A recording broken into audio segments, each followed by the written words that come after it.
From Columbia, South Carolina, WIS News 10 starts with developing news.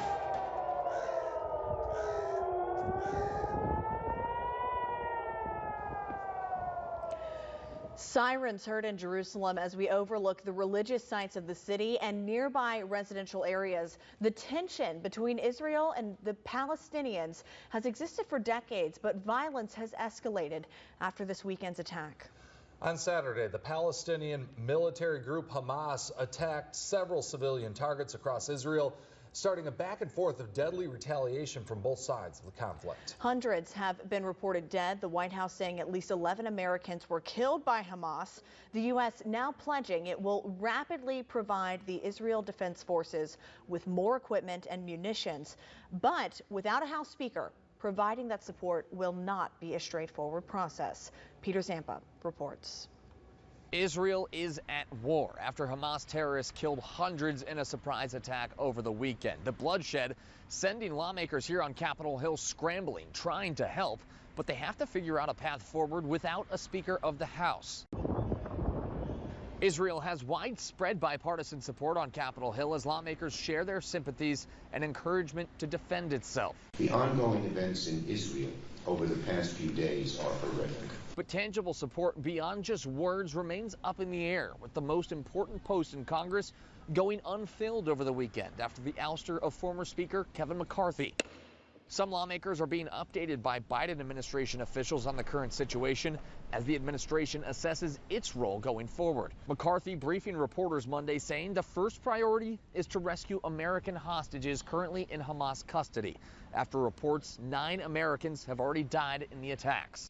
This administration must also make clear that harming any American will result in the wrath of the United States. Now, Republicans are huddling on Capitol Hill to start this week in hopes of figuring out who their next speaker will be.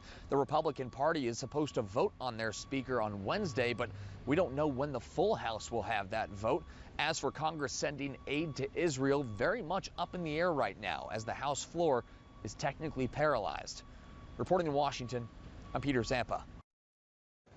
South Carolina Governor Henry McMaster released a statement on the ongoing conflict saying, quote, America and South Carolina stand firm with the state of Israel. Hamas is a brutal terrorist organization funded by the sworn enemies of both our nations. The people of Israel have our prayers and our unconditional support. He also shared that the governor's mansion will be lit blue each night to demonstrate solidarity with the people of Israel. And South Carolina Senator Lindsey Graham compared the attack on Israel to 9/11.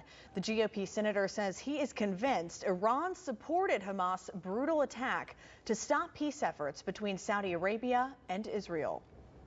This is an Israeli 9/11 on steroids. There are about 6 or 7 million people in Israel.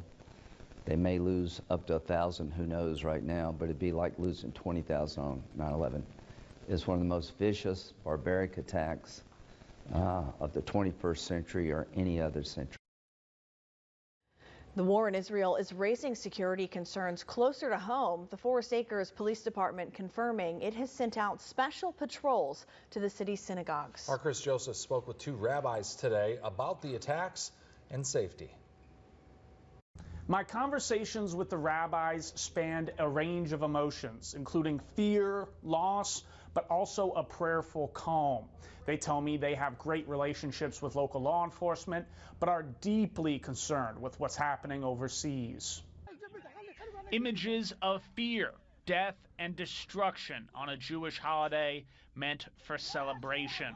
It's a deeply personal attack for the community, and Rabbi Hesh Epstein of Columbia is no exception. A son back in Israel is now patrolling his neighborhood. Do you have fear for his safety? I don't. I really don't. I feel like, number one, I believe that God is watching out for the people of Israel, that God has been watching out for the people of Israel since the beginning. I think fear is part of what the terrorists are trying to instill. That's part of their strategy. They call it terrorism for a reason. They are trying to instill in the populace, in the wider community, fear that will break the spirit of the Jewish people, and that we cannot ever allow to happen. The attacks are a tragedy that he says cannot define the Jewish community. Epstein says the congregation has reached out to the Richland County Sheriff's Department for security help. We will deny the terrorists the opportunity to steal our joy at this time. Down the road at the Beth Shalom Synagogue, Rabbi Jonathan Case says the congregation is always on high alert. He did express fear about what's happened, but also challenged the community to not turn away from the events.